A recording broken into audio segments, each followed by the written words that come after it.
કોવિડના કારણે સમગ્ર વિશ્વમાં ઉદ્ભવેલી પરિસ્થિતિના કારણે અનેક લોકોના જીવન બદલાયા અને ખાસ તો લોકોને પરિવારની મહત્તા સમજાઈ.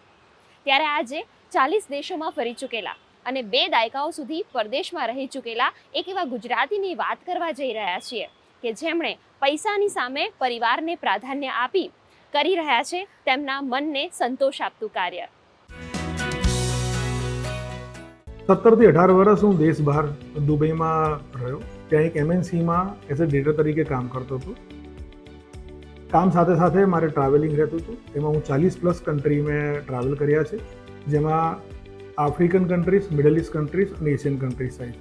દુબઈની સાથે સાથે હું નાઇજીરિયા, કેન્યા, તાન્ઝાનિયા, રવાન્ડા અને સાઉથ આફ્રિકા કન્ટ્રીમાં પણ રહ્યો છું. આ 17 વર્ષની એક યાદગાર પળ કહું તો એક પ્રોજેક્ટ પર કામ કરતો હતો, જેનું પ્રોજેક્ટનું નામ હતું યુથ એમ્પાવરમેન્ટ. અમે યંગ એન્ટરપ્રિનર્સને મેન્ટર્સ કરતા હતા અને આ પ્રોગ્રામને સપોર્ટ કરતા હતા વર્લ્ડના renowned organisation just like UN foundation, McKinsey, Ernst and Young. અને આ પ્રોગ્રામ દુનિયાના ઘણા દેશોના પ્રેસિડેન્ટે લોન્ચ કર્યો.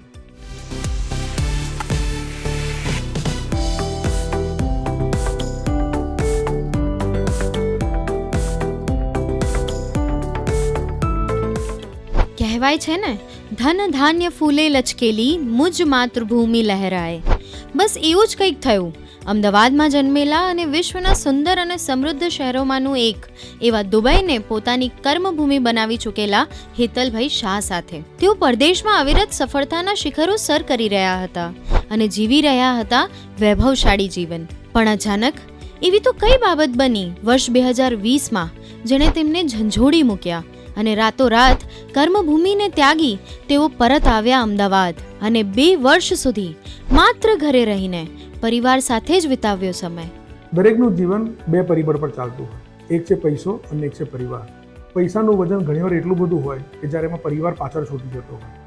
કોવિડ એક એવી પલ હતી જ્યારે ભલભલા પૈસાવાળી વ્યક્તિને પણ પોતાનો પરિવાર યાદ આવ્યો અને એમને પ્રાધાન્ય આપ્યું કે એમનું આગલું જીવન એ પોતાના પરિવાર સાથે ગાળવા માંગે છે. એવું કહે છે ને કે નસીબમાં લખ્યું હોય અને સાચી ભાવનાથી તમે કંઈક વસ્તુની પ્રાર્થના કરી હોય તો ભગવાન તમને આપે છે. બસ એક એવી જ પણ મારી સાથે બની અને મને કલ્પવૃક્ષનો માર્ગ ચીંધ્યો અને હું કલ્પવૃક્ષ સાથે જોડાયો. ખાદ્ય, ખોરાક, આરોગ્યની જાળવણી, આધ્યાત્મિક અને હાથશાળની વસ્તુઓ વગેરેની બનાવટથી લઈને વેચાણ કરતી આ સંસ્થા શું સમાજને કંઈક પરત કરવાની મહેચ્છા સાથે કરી રહી છે કામ? 1999 થી 2017 સુધી 18 વર્ષ સુધી હું ટીચિંગ ફિલ્ડમાં હતો, પણ ત્યારબાદ સમાજને કંઈક ઉત્તમ આપી શકાય એ વિચારથી મેં કલ્પવૃક્ષના બીજ વાવ્યા અને આજે એ માત્ર 30-35 પ્રોડક્ટ વાળું બીજ વિશાળ વટવૃક્ષ બની ગયું છે અને લગભગ અત્યારે 700 થી વધારે પ્રોડક્ટમાં અમે કામ કરી રહ્યા છીએ. સવારે ટૂથબ્રશથી લઈ બપોરના સાત્વિક ભોજન સુધી, જેમાં હાથથી ખાંડેલા મસાલાનો પણ સમાવેશ થાય છે તથા કાંસાના વાસણો અને નેચરલ કપડાનો પણ સમાવેશ થાય છે. અત્યારે અમારી હાજરી સમગ્ર ભારતમાં અને દુબઈમાં છે. મારું અહીંયા મેઇન ફોકસ વેલનેસ પ્રોડક્ટના ડેવલપમેન્ટનું છે, જેમાં હું ઋતુ પ્રમાણે નેચરલ, હર્બલ અને આયુર્વેદિક પ્રોડક્ટ્સનું ડેવલપમેન્ટ કરું છું. અમે રિસન્ટલી પંજાબમાં કોસ્મેટિક મેન્યુફેક્ચરિંગ યુનિટ છે જેમાં ભાગીદાર બન્યા છે, જેમાં મારી સાથે બીજી 3 મહિલાઓ જોડાયેલી છે જે સંપૂર્ણપણે વુમન ઓન છે. એક સમયના ડ્રગ એડિક્ટ છોકરાઓને અત્યારે અમે કામ આપીને એને મુખ્ય ધારા તરફ વાળી રહ્યા છીએ.